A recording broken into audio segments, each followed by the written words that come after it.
Okay, sorry. We are here to interview Ann Milavetz, who is currently living at 3630 Phillips Parkway in Minneapolis. But Ann, where were you born? Winnipeg, Manitoba, And Canada. when was this? What date birth? Mhm. 1915. So, what day? December 19th. December 4th. 4th. In other words, you were 93 yesterday. Oh. Good. Who are your... Look at the camera. Look at the camera, please, yeah. Who were your parents? Who are your My parents? What were their parents? names? Was Esther and Simon Colville. Coval. Sylvia. And what do you remember about them, about your parents? They were wonderful parents. I can just say they gave us lots of love, and every one of us there was 10 of us, and they were all very important to them. And your grandparents? Did you have grandparents? I don't remember Don't any. remember. The only grandpa, my father had been married before he married my mother, Mhm. and his wife died. But her father lived with us. He was my mother's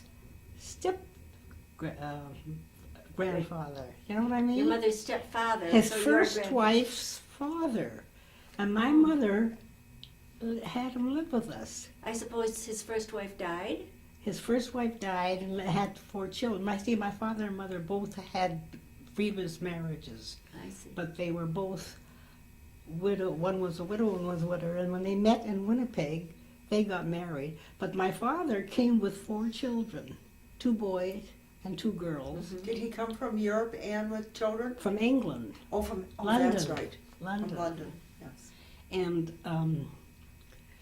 but he brought his father-in-law along, and he was with 1 leg, and my mother took care of him. And your mother brought how many children to this? 2 wedding? girls. And then the 2 of them had 4 children So themselves. it's 10.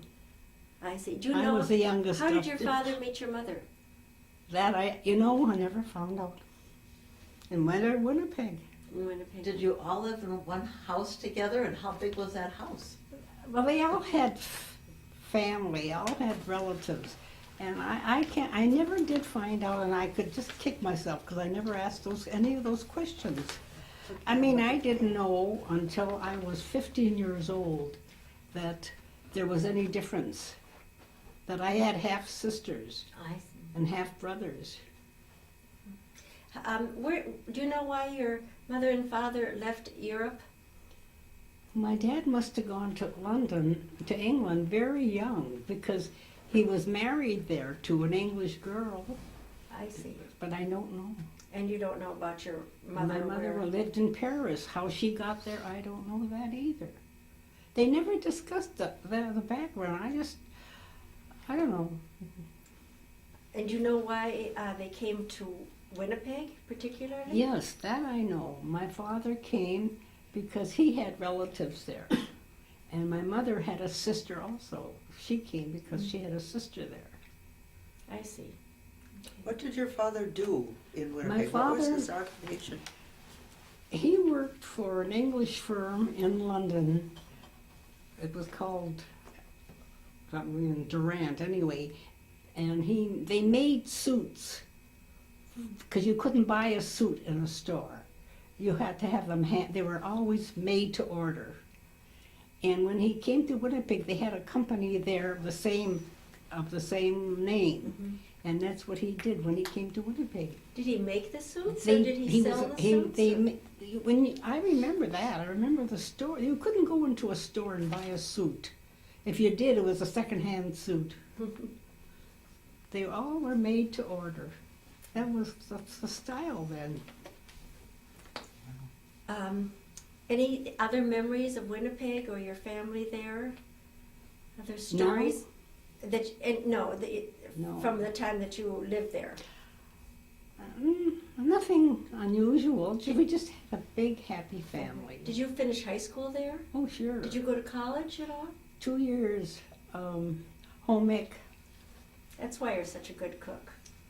Well, my mother was a fabulous cook. She catered. She catered. That was her business? Do you remember her favorite recipes?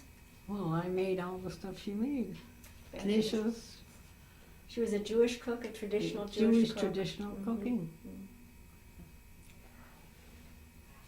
Now, the next part of your life involved meeting Bubs, your husband. How did you meet him? Well, actually, I came to see my sister Sylvia. We were 13 months apart. And she was married in October, and my To birthday whom? was in December. And she was lonesome. She wanted me to come. And I wanted to see her. But my dad said, they just got married. Well, she was only married a few months. They don't need you there. I said, but I didn't ask them to invite me. And she sent me, my birthday present was a trip, you know, to pay for the trip. And I said, I'm going. And I did. So this was your sister Sylvia, who was Yeah. married to She married Oscar. Oscar Kaner of Yeah, Elmwood, and then Minnesota. she said they planned to go to a dance in Duluth called the Rugi Dance. Have you ever heard of it? The Rugi dance? Rugi I dance. don't know it, but They had it every year, and that was one of the years that I went to that Rugi Dance with Kelly Kaner, who was Oscar's nephew. oh, He was a few years younger, but he was a cute kid, and I enjoyed being with him. and you were a very beautiful woman. Huh? And you were a beautiful woman. You were, A beautiful woman, Oh, Ann. I don't know how He was a- beautiful I was. I well, we never know considered that. myself beautiful. anyway, But so at anyway, the that's dance, the night. Mhm. Right, you know, Oscar was the kind of a guy, when he saw somebody and he thought it was great, he made a big fuss about them. So rumors got around, Evelyn, Virginia, oh, Sylvia has a beautiful sister. And I don't know how Bubs got to know it, but he asked to be introduced to me. How old were you then? 22, And how old was Bubs? 2 years older. So he was 24. Bubs Milavetz. And he asked to be introduced, asked- and then what happened? And then towards the end of the evening, he came and asked me for the last dance. And I was introduced to him as Bubs Milavetz. So the only thing I said to him was, what kind of a name is Bubs? That was the conversation for the whole dance. He never said a word, and I never said a word. When we got through dancing, never said a word. Brought me back, and that was it. And I thought, he was a nice kid. So my sister Sylvia said, what'd you think of him? I said, he's kind of cute. And anyway, we stayed overnight. That was Saturday. We came home Sunday. Monday, I got a call. Bubs called, invited me for New Year's. Okay, just a few weeks later. I wasn't going to go because my sister had other plans. But when he says, oh, I know you'll have other dates, but I'd love to have you go with me. And I thought that was kind of nice. So I went. And it was the most unusual evening for me. Tell us about it. I had never been in a crowd of Gentile people. I mean, I had school friends, but I never dated anybody but Jewish boys. And this was all Gentile. It was at the Elks in Virginia, in Duluth. In Duluth. No, in Virginia. Mhm. And, oh, I think you would know them all if I could remember. Who was in charge of the funeral? I had a funeral home there. Oh, Pud Cron. That's him. Bob was one of Bub's closest friends. And then there was one, his father was a banker, and they all had girlfriends. And Cron was married already. Oh, She was pregnant. What Irene. was her name? Irene. Yeah. Irene? Yeah.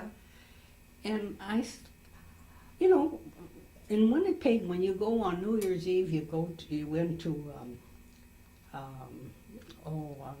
nightclub. You had drinks, and it was a lot of fun. And after that, you'd go to a place to eat. Here, he asked me on the phone, "Do you eat pork?" I said, "No, I don't eat pork." He says, "Okay, there'll be other things." The other thing was sandwiches. It was sandwiches, so they had cheese. I don't even know what they had, but it wasn't meat.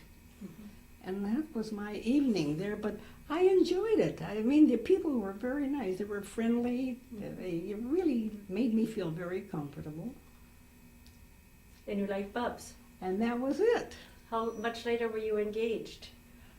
Pardon me? How much later did you become engaged? Well, he asked me would I keep the weekends open for him. I met a lot of guys in Duluth, and some of them I couldn't stand. I couldn't wait for the dance to be over. And I got calls to go out, and I said, why should I go out when he's so nice? I'm only going to be here a month. Be fun. And he knew Oscar. He knew Sylvia. So it was easy to have fun with him. And that started it. Then I left. He called and asked if he could come and visit me. And he came in February. And then I came in June. And then I knew that was it. Well, very nice. That was When did you get married? October. Oh, October of October 13th, 1940. 1940. oh dear. Where did you get married? Hmm? Where? Yeah, where was your wedding? That's a long story. I'm not going into that in Winnipeg. All right. Did you have a bridesmaid? No, my wedding was done it was wartime. And everybody was getting married. My brother got married on the 13th in South Dakota. Bernard and Harriet Dorfman, do you remember them? Sure. Of course. They got married on the 13th. There was a lot of family. So they had a wedding in Virginia, and my family in Winnipeg was also. My brother got married on the 13th in Aberdeen and Mitchell, South Dakota. So my wedding was different. It was just my close friends and family. And you said it was wartime because it was wartime in Canada and Well, England no, at that but time. the boys in the United States had to sign in for the draft. You know what I mean? Yes, Yeah. of course. And if they were married, they would be delayed. Oh, so people were very anxious to get married so they wouldn't be drafted. That's The right. men were. That's right. And they knew war would be coming, Mhm. even though this was 1940 and war didn't come It was 1940, for another year. another year. And